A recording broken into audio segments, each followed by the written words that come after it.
Hi, I'm Leon from the hills of Perth, and this is my S14.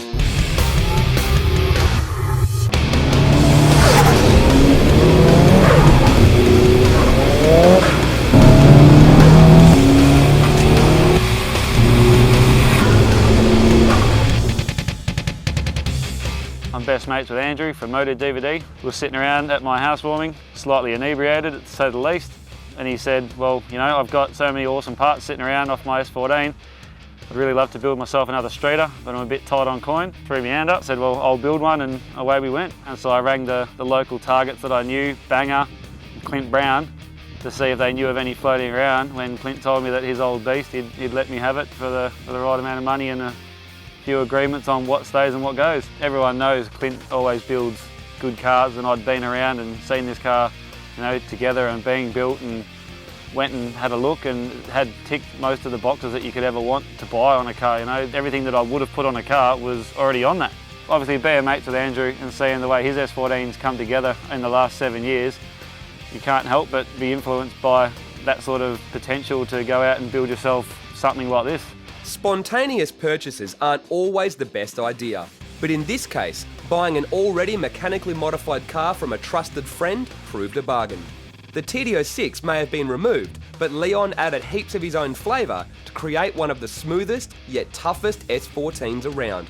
A sort of Panic and Jet 200 love child, if you will. The car was already resprayed in a deep purple with a luxury front lip and side skirts, aero mirrors and an Origin boot lip spoiler. But Leon then added an Origin Type 2 carbon hood and Origin tail lights.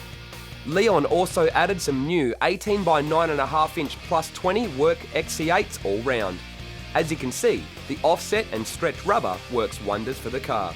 Inside those wheels are 300ZX front calipers, DBA rotors, Nismo brake pads and braided lines. Yeah, well, when it came to my place, it had no wheels on it, so down to trusty old JPC. Nah, mate! For the old works wheels, same place for my cage. I think the combo just really works. We were sitting there thinking, you know, because it had the black TE37s on it when Clint used to drive it before, and it was tough, but it was just race tough straight up. And I thought, well, maybe we can make it go a little bit halfway in between. Like, so, I don't know, the big offset on the works, the carbon on the bonnet, the carbon lip spoiler, the big power bulge, the little essence of being able to see the cage through the front window. Just as a whole, I think it just all ties together well. Yeah, it's just porn style, man. It's my style. There's no nothing, man. I'm not an avid magazine copier or whatever else. I just put it together how I like, and who cares what anyone else thinks. The interior is another place Leon transformed the look of the car. The dash, centre console and R32 GTR seats have all been re-trimmed in black suede with double white stitching thanks to Platinum in Sydney. Combined with the Origin carbon fibre door trims, suede OMP steering wheel and other carbon accents, the look was inspired by the Lamborghini Gallardo Superleggera. It's no mistake that the Cusco 6-point cage and Greddy gauges are also white to match the stitching. Overall, it's one of the classiest interiors we've seen in a JDM-styled car and is a welcome change to the usual and predictable bride and Defi combo. Well, I only picked up the car from Clint 2 weeks ago because he works away, so I just had to wait for him to get back. Got it home, thinking to myself, oh, I've got a nice little bit of a time to build a nice streeter here. Phone rings, Andrew's on the line. Says, oh, Auto X, big car show, 2 weeks.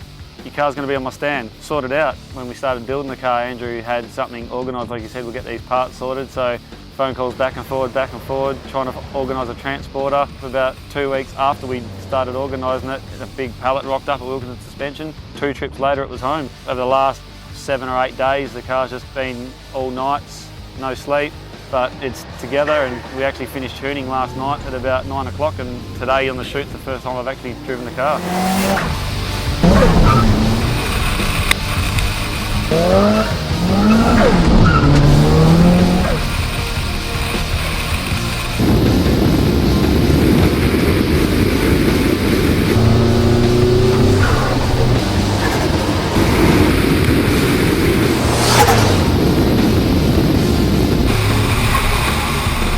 The mechanical side of things is what made this car a bargain. The teen coilovers, Moonface Racing caster rods, Kazama camber arms, IKEA Formula tow arms and subframe bushes alone make this car worth the extra spend over a standard one. But the OS Geek and twin plate clutch and Cusco two-way really seal the deal. But wait, there's still more. Under the hood, the standard SR20 came with plenty of goodies. There's a Power Enterprise turbo, tune-length manifold, 3-inch exhaust system and Greddy intercooler with custom piping on the airflow side, controlled by a Greddy Profect B Spec 2 boost controller. And there's a SARD fuel reg, 460cc injectors and a Walbro in-tank pump on the fuel side, all controlled by an Apex Power FC. There's also an enlarged Greddy sump, Koyo radiator and a Greddy oil cooler so the S14 can keep its cool in WA's heat. All Leon had to do was give the engine bay a bit of a tidy up and 300 responsive horsepower was ready to go.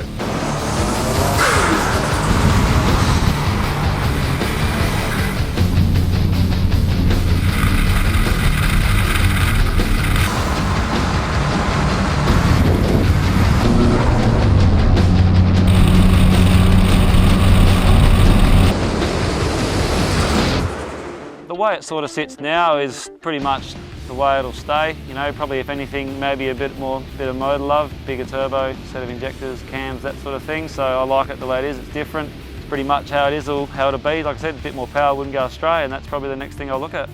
Well, the old number plate saga's always a thing when you got a performance car, isn't it? You don't want to look like a bit of a clown. So plates that are on it now, they belong to Clint's girlfriend Jenna.